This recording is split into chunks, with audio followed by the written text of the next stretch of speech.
Once upon a time, there were three very different little girls who grew up to be three very different women. But they had three things in common. They're beautiful, they're brilliant, and they all had their nude photos distributed without their permission by sleazy men's magazines, jeopardizing each of their careers. Tell me you guys got the reference. Anyway, those women were Vanna White, Vanessa Williams, and Marilyn Monroe. Each of their stories is more interesting than the last, and yes, their nudes really were stolen and published without their permission, making men very, very rich, while they saw no money from their sale. Sound familiar? Yeah. Vanna White is as wholesome and American as apple pie. We've watched her since the 80s, tapping TVs, getting her steps in, all while wearing gorgeous gowns on the Wheel of Fortune. But this was almost all taken away from her in a moment when a desperate decision made early in her career was met with a man's greed. Hugh Hefner's greed, to be exact. Vanna is an Aquarius born in 1957 in South Carolina to her father, who was a Spanish Puerto Rican immigrant, and her English Italian mother. Her parents divorced when she was just an infant, and her mother remarried to a real estate broker who adopted Vanna shortly after. After graduating high school, she moved to Atlanta to pursue a career in fashion at the Atlanta School of Fashion and Design, and she began taking on small modeling jobs. However, after competing in a couple pageants, she realized that she didn't want to be behind the scenes in fashion. She wanted the spotlight. She was ready to follow her childhood dreams, and so after her mother's very unfortunate passing, she moved to LA to pursue acting. Her mother had also dreamt of being an actress, and Vanna says that she feels that her mother lives on through her as she followed their shared dream. However, she was not having much success, like none at all. For a few years, she struggled to book anything other than minor roles in low-budget slasher films, a couple bit parts in TV sitcoms that nobody's ever heard of, and one of her early movies was even scrapped after filming. At this point, she still hadn't gotten her big break, and she was struggling financially, to say the least. She was far too embarrassed to ask her stepfather for money, and so as much as she didn't want to, she began doing lingerie shoots for small-time publications to pay the bills that had begun piling up. In 1982, she did one specific shoot that would end up causing a national scandal, resulting in multiple lawsuits. The photos are described in the LA Times as non-nude, but that's not entirely true, and Playboy called them tasteful shots, but Vanna seems to disagree. But we're getting ahead of ourselves. These photos were taken just months before a major opportunity would fall in Vanna's lap. In 1982, the woman who had co-hosted Wheel of Fortune since its inception 7 years prior, Susan Stafford, had fallen completely disillusioned with the job, stating that there must be more to life than turning letters, and that as a grown woman, the job felt silly. She ended up leaving to work in the healthcare industry and eventually got her master's in clinical psychology. This left a very important opening in the show, an opening that hundreds of women applied for, including Vanna. In this audition, 3 women would be selected as finalists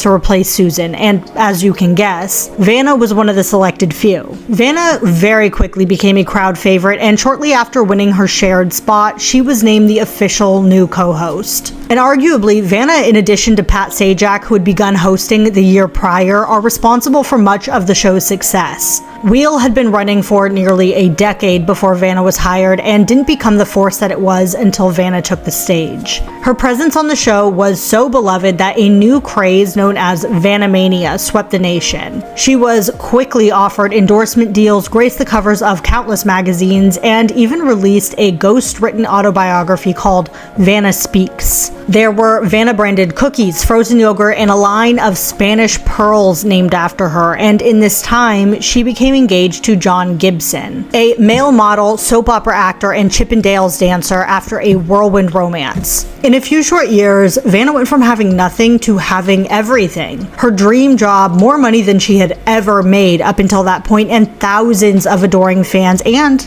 a handsome fiancé who she felt was perfect for her. They were set to be married in 1986, 1986 when tragically the plane that John was piloting clipped a curb, crashed, and burst into flames, killing him. Vanna was obviously completely devastated, but the outpouring of love and support from her fans is what kept her going. And then just 1 year later, she would need to lean on her fans once again because in 1987, those compromising photos she took resurfaced. The photographer had sold the photo rights to Playboy for $100,000 in an attempt to capitalize off of Vanna's fame. She attempted multiple lawsuits to stop the publications, all of which failed, and suddenly the photos were everywhere overnight. When asked about Vanna, Playboy's representative feigned confusion and hurt, saying, "We are surprised and saddened by the lawsuit and feel it is without merit." He also said that he hoped the release of her non-consensual semi-nude photos would, quote, only enhance her already tremendous popularity. What a thoughtful and totally not sleazy guy, right? I did the shots in 1982. Were you starving at the time? Yes, more or less I was. And I couldn't pay my rent, and I was too embarrassed to ask my father for the money because I was trying to make it on my own and do it on my own. So I posed for these lingerie shots. And then they came back a few months ago. They came out and Hugh Hefner bought them and published them. And he told me he wouldn't publish them because we were friends and this kind of a thing. And then other situations happened and they came out. Did you show them those pictures, Brian? Show the monitors to the audience so we can see. Well, everybody in the world has seen these. I mean, Vanna was terrified at the time that this would ruin her reputation and end her career, and rightfully so. She did have a very wholesome girl next door reputation, combined with the fact that she was hosting a show enjoyed mostly by families and the elderly. Luckily though, because of Vanna-mania and America's adoration of Vanna, it was decided that she was an asset to the show's success and was kept on. She allegedly went on The Tonight Show with Johnny Carson to apologize, though I can't find that footage anywhere. Years later, when she was asked how she felt at this time, she was quoted saying, "I made a mistake. I'm sorry, and I just hope I don't lose my job over it." And fortunately I didn't. I could have, it was a great lesson to learn, but what can I say? I did something that I shouldn't have done. What's really comical though is that while her lawsuit regarding the non-consensual release of softcore porn featuring her was dismissed, she later sued Samsung for an ad featuring a Wheel of Fortune style letter-turning robot, citing a violation of her personal rights, and actually won this lawsuit. I guess her right to not be portrayed as a robot was seen as a more legitimate offense of her personal rights than her right not to have her nudes leaked. And look, I do understand that there's nuance in using someone's likeness to promote a product and also in involving a photographer's rights to ownership over photos, but the Pam Anderson stolen sex tape situation a decade later proves that the court's main objective isn't necessarily following the law anyway in situations like this. She's so embarrassed about it. Did she release it when she took the pictures? well, this is an interesting legal question. You're not the first person to get hot after the shots were taken. True. I did sign a release. Now, does the release say they can put these photographs anywhere, or how narrowly drawn? That's something that is in discussions right now. Releases are something all models go through, or people involved with when they take pictures.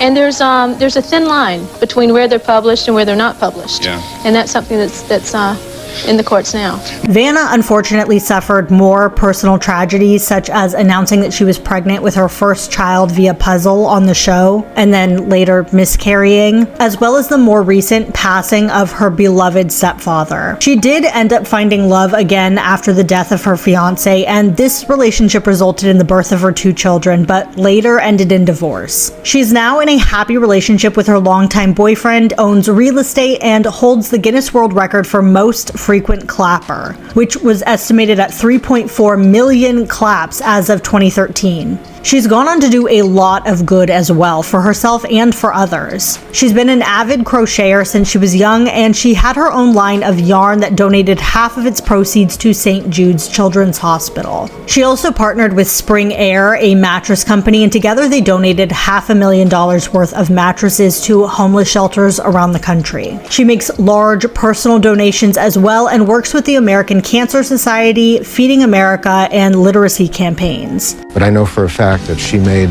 a couple of completely unsolicited and non-publicized visits because that's the kind of person she is. Despite being betrayed by her friend Hugh Hefner and the photographer who sought to capitalize on her vulnerable moment, She came out on top, thanks to her stepfather who supported her long past the death of her mother and her fans and supporters at Wheel of Fortune. But of course, Vanna wasn't the first person that Hugh had betrayed in this way. In fact, his magazine only existed and only ever saw success because of his eagerness to exploit women. Most notably, Marilyn Monroe, when Hugh personally bought the rights to her nudes for the very first issue of Playboy. And Marilyn didn't have nearly the idyllic childhood of our other two subjects. Her generational trauma runs deep.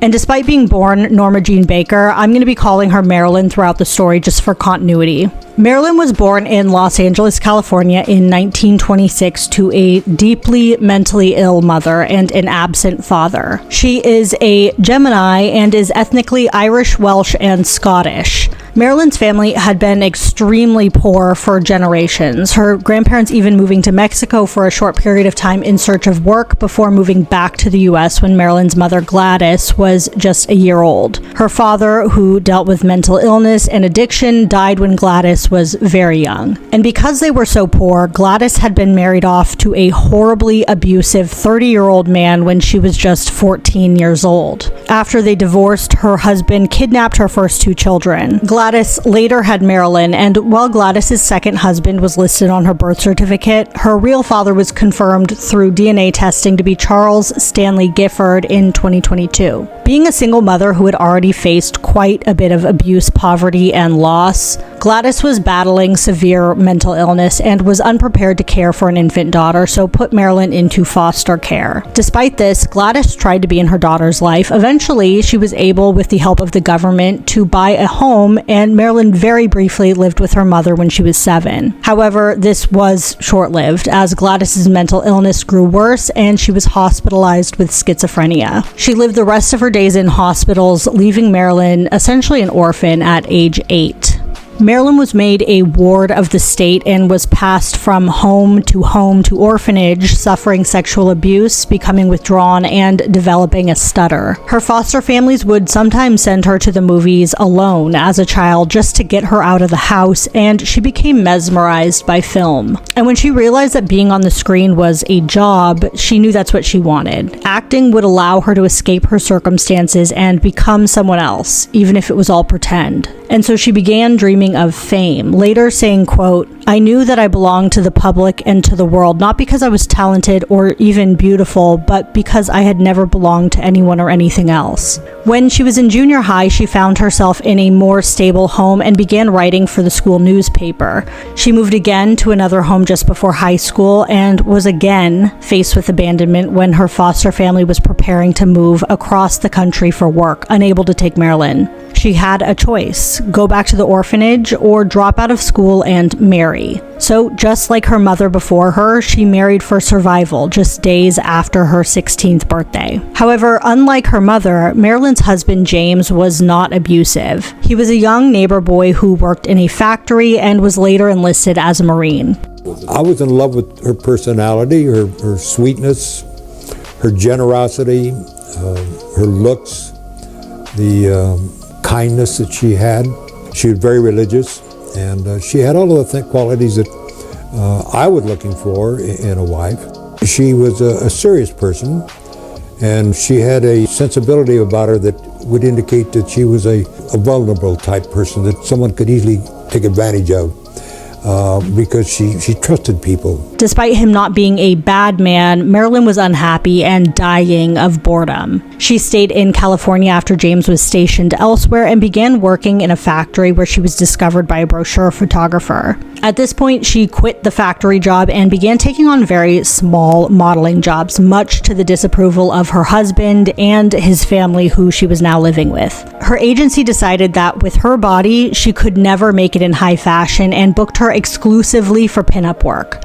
Marilyn did not care. She did whatever the agency asked of her, and the owner of the agency said she quickly became their most ambitious, hardworking model. So she was so eager for training that she accepted everything we gave her and everything that she could learn, which made us give her more than we would the average girl. She then started trying to get signed by acting agencies who weren't particularly impressed by her, but they did sign her simply so a rival studio couldn't. She took this very seriously, though, and studied dance, acting, singing, and learned about the process of filmmaking. That said, she was barely getting any work, and her acting coaches thought she was too shy, but she persisted. At this point, she divorced James, who was very against this career choice, meaning that she was now financially on her own with absolutely nowhere to live. At the same time, her contract with the film studio ended and she had nothing to show for it and was dead broke, so she went back to modeling, posing nude under the pseudonym Mona Monroe in an attempt to keep these photos from being linked to her professionally. She did one specific calendar shoot, which she was paid today's equivalent of $650 for, and this is the shoot that would come back to haunt her. Slowly, she was able to secure her first real acting roles and began getting noticed. She was described in these films as a sexy ornament, but she persisted, hoping one day to be taken seriously. Then, just as she was starting to get some traction in Hollywood, her nude photos were purchased by Hugh Hefner for today's equivalent of less than $7,000. In that moment, Marilyn became the very first Playboy centerfold, unwillingly. Hefner used her images to launch the magazine, and frankly, without Marilyn's exploitation, his little business venture would have never become the massive force that it did. Remind me the first time you ever saw Marilyn. It may very well have been Gentlemen Prefer Blondes. My guess is that it probably was. Let's talk about how it came to be that she was on the first cover of Playboy. I needed something special to get the attention of the audience because I didn't have a lot of money to spend on publicity. Right. And then I learned from a story in the local newspaper that Marilyn Monroe had posed for these nude calendar photos, and people had heard about the pictures, but almost nobody had seen them. And he sold me the rights to reproduce the nude image for $500. I got a very good bargain. Marilyn never saw a penny from Playboy and even had to buy her own copy of the magazine to see which photos had been published. Luckily for Marilyn, though, her image had always leaned into her sex appeal, and while something as scandalous as nude photos in the 1950s could easily ruin the career of an up-and-coming actress, Marilyn did recover from this transgression and obviously went on to not only have a long and healthy career, but to become arguably the most famous woman of all time. Sadly, though, that did not make her wealthy. She was paid pennies compared to many of her counterparts because while she was a huge box office draw, she was not particularly well respected at the time. In other words, she made a lot of money for the men who employed and exploited her and very little for herself. In part because of the nude photos, she was never really viewed as anything more than a sexy, dumb blonde, and she wasn't taken seriously despite her intelligence and commitment to her craft. Well, would it be fair to say that you got rather tired of playing the same kind of roles all the time and wanted to try something different? Well, it's not that I object to doing musicals or comedies. In fact, I rather enjoy it, but I would like to do also dramatic parts too. She found herself in abusive, belittling relationships, struggling with fertility, and suffering from self-esteem issues, insomnia, perfectionism, and stage fright. Based on her traumatic early life, she likely didn't have healthy coping mechanisms or any type of support system. Since day one, nobody was truly in Marilyn's corner. Everybody was looking to gain something for her, leaving absolutely nothing for herself. So she began using alcohol and prescription drugs to sleep at night and numb herself to the criticism. This started a vicious cycle that was the beginning of the end for Marilyn. The drugs caused her to begin struggling to perform at work, which made it even harder for her to be taken seriously, which further exacerbated her insecurities. She became the scapegoat for studio's problems and struggled to advocate for herself. And eventually the drugs became her demise. How much she was worth when she died is hotly debated. Some say her estate was worth as much as $8 million in today's equivalent.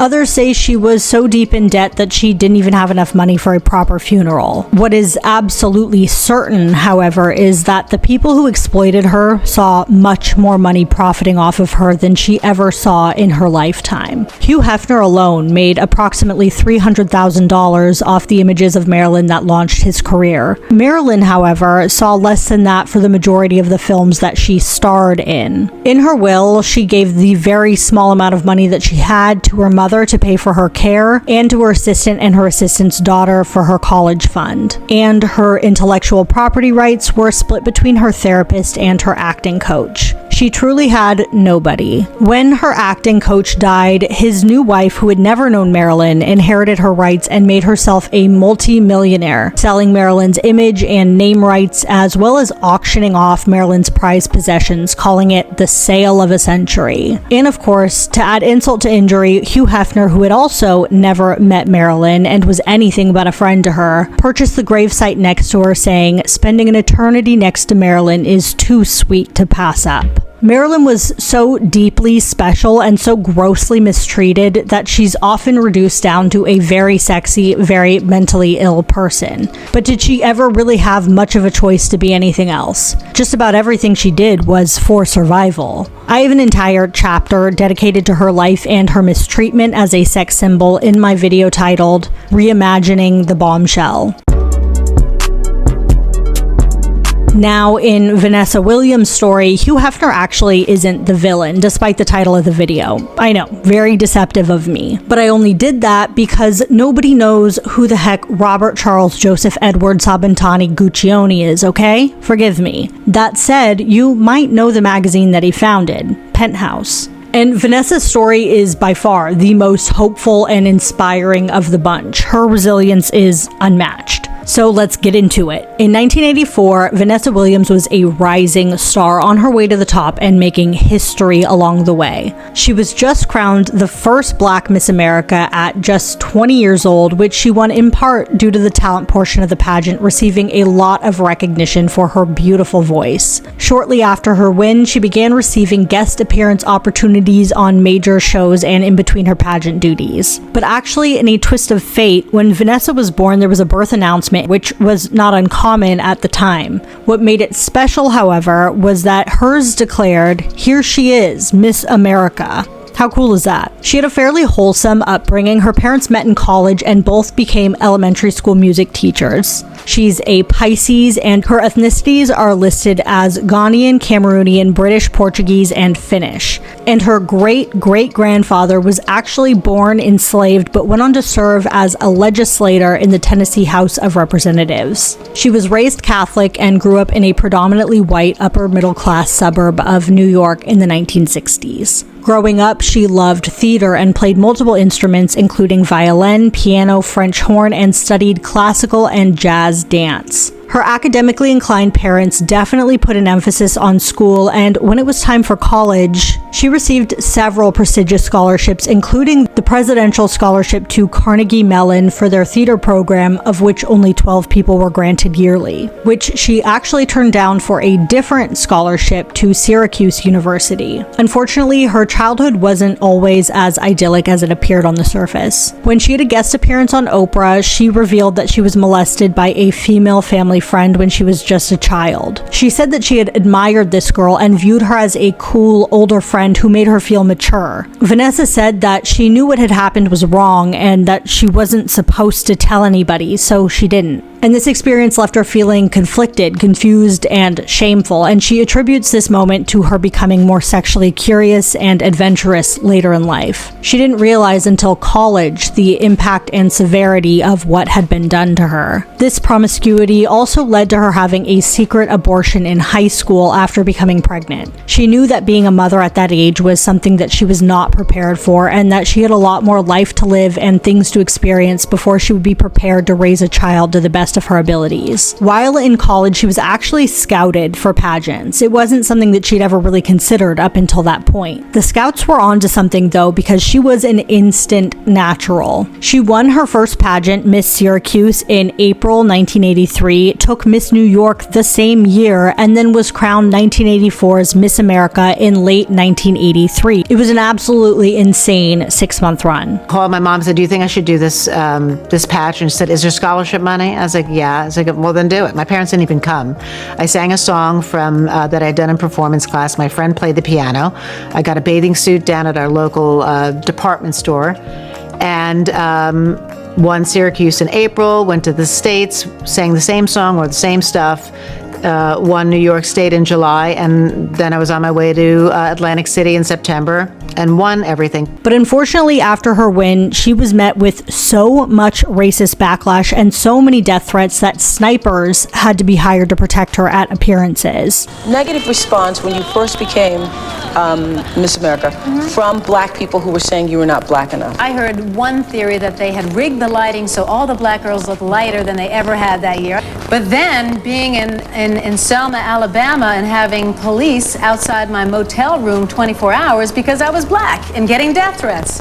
So it's like, what? You're black enough to be hated by the Klan, but yet you're not black enough to be black. Despite all of her success and everything that she had overcome up until this point, she had another secret. When she was 19 years old, just 1 year before she started pageants, before they were even a thought in her mind, she had participated in a nude photo shoot. She did this when she was young and exploring her sexuality and had been working as a receptionist for a photographer at a modeling agency. She had been promised that not only would these photos never be distributed, but also anonymity, as she and the other model were told that they would appear in silhouette only. I never signed a release, so I said, well, they can't do anything anyway. So in the back of your mind, they were there? Yeah, but again, I thought there was a guarantee that, you know, since there was nothing signed, nothing can happen, but that's not the way the world... Miss Naivete. Right. This was, however, not the truth. Not only was she completely recognizable in the photos, but the photographer sold them to Penthouse magazine and they were published in their big 15th anniversary issue 10 months into her year-long reign as Miss America. She says she really beat herself up at the time of the scandal, but gives herself a lot more grace as an adult, admitting that at the time she was naive and trusting and thought she was in control. She stated, quote, "That was my joke," saying, you know, how could I go from this trusting photo shoot to being in S&M clothing within the same shoot with a guy I don't even know? These photos were so scandalous that her crown and title were revoked nearly immediately, and she was forced to hold a press conference and apologize in her resignation speech. She was just 21 years old. In her speech, she stated, quote, "I feel at this time I should expand my energy in launching what I hope will be a very successful career in the entertainment business. I feel my new career will be the greatest challenge of my life." And she was right. She had a bright future and an extremely successful career in front of her. But getting there would not be easy, and it was only possible because of her poise, tenacity, and strength, as well as her support system. She leaned on her close-knit family heavily at this time and hired a public relations specialist to help revive her career. With their help, she navigated Hollywood and persisted until opportunities began opening up. She took small TV, movie, and off-Broadway roles and started putting out music. She proved herself and her talent over and over again until it was undeniable. She was a force, and over a decade she slowly fought to recover her career with major pop hits like Save the Best for Last, and was even asked to sing Colors of the Wind for the Disney movie Pocahontas. She ended up eventually marrying her PR manager and they started a family. And then another decade later, her TV acting career really exploded, going from bit parts and made-for-TV movies to starring in some of the most iconic shows of the early 2000s like Ugly Betty and Desperate Housewives. In the present day, she has over 100 acting credits on IMDb and has worked as a producer and continues to release new music. She has 4 children and is currently unmarried, saying that she isn't bitter about her past. She is completely happy. And she actually raised her own children in the same suburbs and sent them to the same public schools that she went to as a kid. I just think that really speaks to her groundedness. Her advice: the stuff around you doesn't change who you are. Other people's opinions don't change who you are. You know what you're made of. So let the dust settle, let the noise quiet down, and you'll get your opportunity. Sit in that peace of mind knowing that I haven't changed. I'll show them one day.